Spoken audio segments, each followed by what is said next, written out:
And today, Canada, BC, and the RCMP, with the blessing of the Supreme Court of Canada, ignoring its own previous rulings, affirming Wet'suwet'en rights and title in favor of the business interests of the LNG industry, made the wrong choice. Egregiously violating Wet'suwet'en trespass laws and subjecting Indigenous peoples on their own land to arrest under the Canadian colonial law, criminalized for being Wet'suwet'en.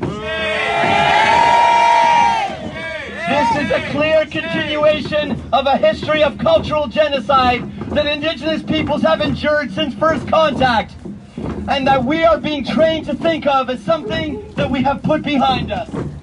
We stand with First Nations!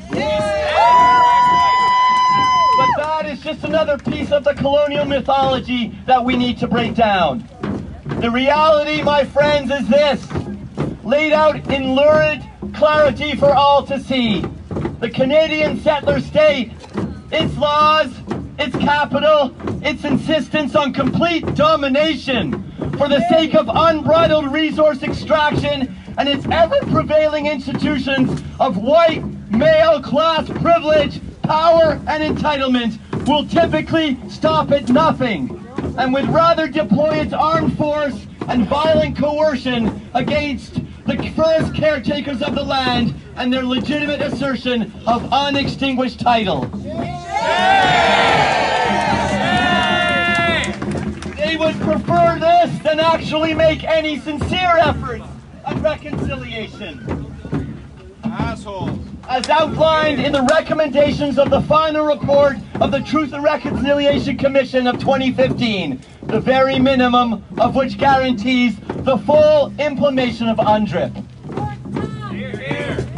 And to this we join the growing chorus of people worldwide to say, shame on Canada! Shame on Canada! Shame on Canada! Shame on Canada! Shame on Canada! Shame on Canada! Shame on Canada! Shame on Canada! Shame on Trudeau! If we are to rise to the dire challenges of the climate crisis, now considered by the world scientific community as the most grave existential threat facing humanity, we will need to inevitably decolonize Canadian society and to show fundamental respect and humility to the kind of systems of Indigenous land stewardship and law and governance that have been placed under siege on Wet'suwet'en territory.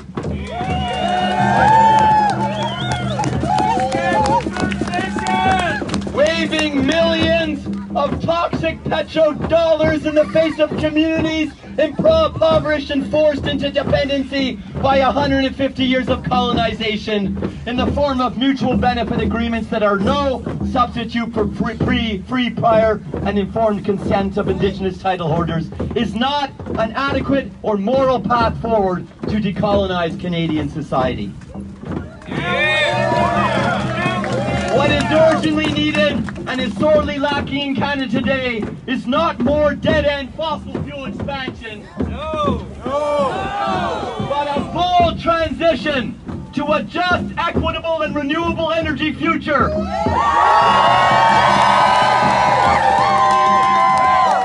a massive public reinvestment funded by a fair corporate tax on the wealthiest segments of society that have benefited most amply from Canadian settler colonialism.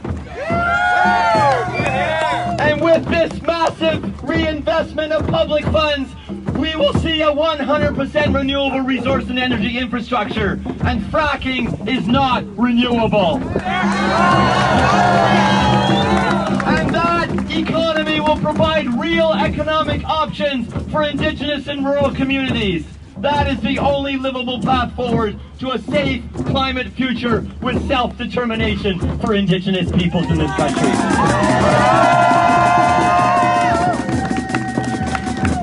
And at that, we need a song. And thankfully we've got the Resistance resistance rising?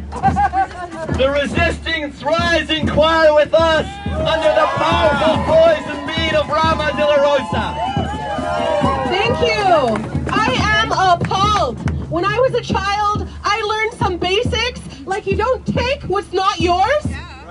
You don't push people around to get what you want. And our Canadian government is setting a horrible and shameful example for our children. You don't just go pushing people around to get what you want. Shame on Canada! It is up to us to lead the government in the right direction. We need to show huge solidarity and unity to show them that we are for real. We are not going to let them get away with this. This is not the Canada of 2019. This will not continue into the future. So I'm going to ask you to help me sing. I'm going to ask you to help me sing a song. The chorus goes like this. Oh, freedom. Oh, freedom. Oh, freedom. Oh, freedom. Oh, freedom over me. Oh, freedom over me. And before the pipeline's laid. And before the pipeline's laid. I'll be buried in my grave. I'll be buried in my grave. And go home to Saanich Sea where I'm free. And go home to Saanich Sea where I'm free. Okay, we have a few verses for you. You can pick them up really easy. The first one is no more, what is it, pipelines.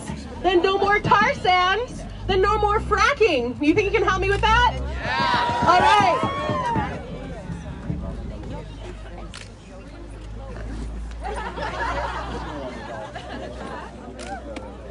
I don't think we need that right now. Sorry. Supporters gathered in rage and solidarity. Oh, freedom. Oh, freedom. Oh,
We must stand together. Our children's futures depend on it. Today you make me proud to be Canadian.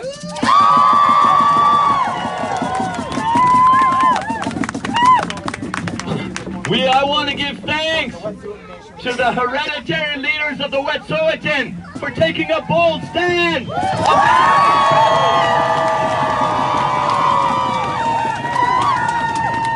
Because they have brought together tens of thousands of people who are gathering like we are today in over 50 communities on Turtle Island and abroad. And we ought to all feel honored to be standing here today among some very brave and very principled Indigenous leaders in our own community.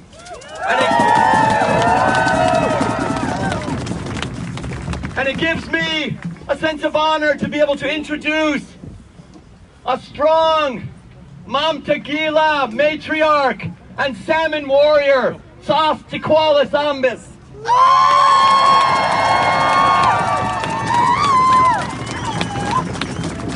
Thanks, Bobby. Yesterday, what happened in the Gitdumt'en territory was a shameful, shameful act of this government and this illegal use of the force of the RCMP to work and with corporations. The RCMP was first started to deal with the Indian problem, and guess what? They're still doing it.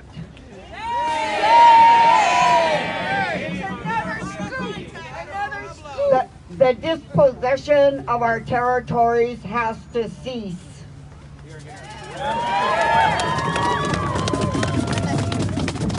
There was a peaceful encampment. They've been there for 8.5 years now. And they built up a little community there. And the police, when they went in 1 hour before, they shut and jammed all the TV and phone lines. They just shut them right off. And they did not let the media in.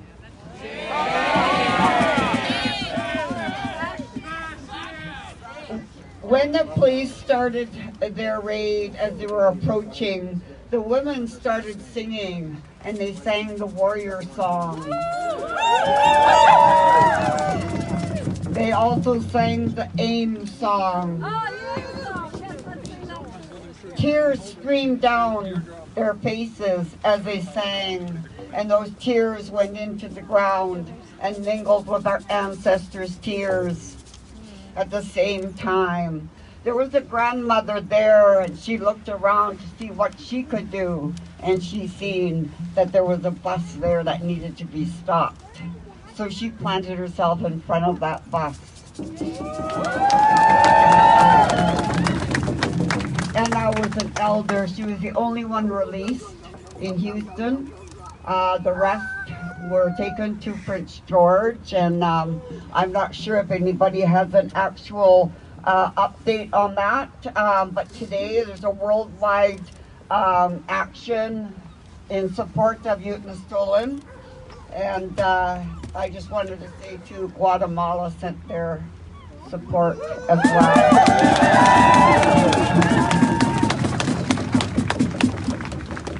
They didn't totally breach the encampment.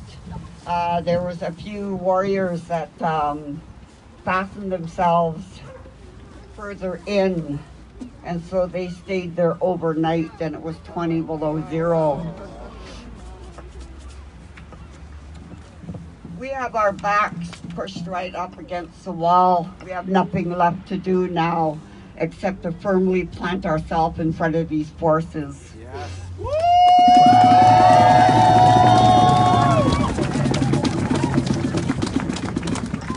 The cops said in their press release that they respected Indigenous rights.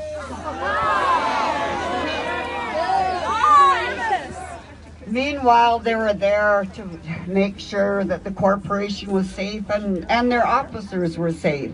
They came in paramilitary style with snipers as well, and there were just women there and elders there singing and crying. And before that happened, they were laughing a lot too, though. That's the spirit of our people.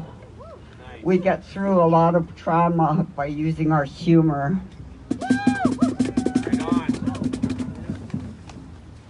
And Trudeau was in Whistler when this happened. That's totally shameful. And if you notice, he's been quiet on the issue. So has Jody Raybould. Nothing coming out of them. And they like to confuse the issue by saying that they have permission to be there by the chiefs that were there. What they're talking about is the INAC chiefs. They are only chiefs of the reservation. They are not chiefs of the hereditary territories. And that has to be made really clear because they really like to muddle that up and try and get people to fight against each other. We're a grassroots people. Unist'ot'en is a grassroots movement that started many years ago, and they've been there all this time, living peacefully, erecting more buildings. They have a healing center that they just finished recently. And they're working towards like living on the land. What's happening here in Canada, so-called Canada, is disgusting and very shameful. This should not be happening to the Indigenous people at all.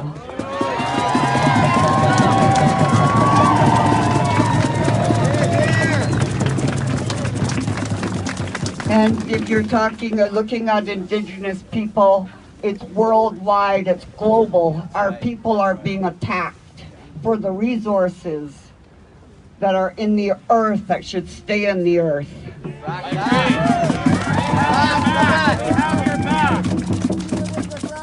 So yes, leave it in the ground. It's really, really important that we all stand up, and it's so good to see so many people come out today.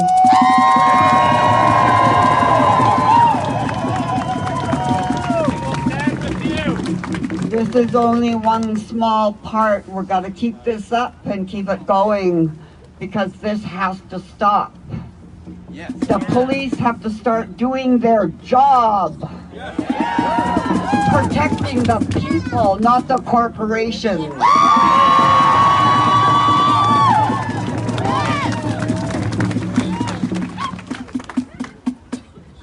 Thank you. My heart goes out to my relatives up north. I have a really heavy heart today and last night. It's a difficult thing to watch. It's a difficult thing to hear the wailing that happened as they were breaching over the first gate. That's shameful. So you RCMP out there, can you start doing your jobs and keep us safe?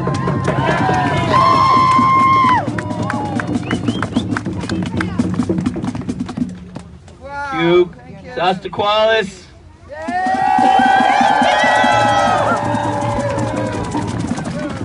Just want to highlight the hypocrisy of the NDP government, who yesterday issued a media release saying that they hoped that the conflict could be peacefully resolved. There's only one word for that, and that is a cop-out.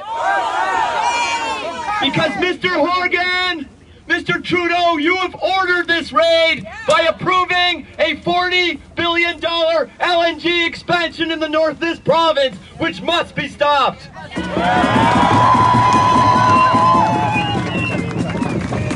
Okay, we want all of our voices to be heard right now inside the office of the Federal Justice Minister, Jody Wilson-Raybould, and so we're calling her right up right now.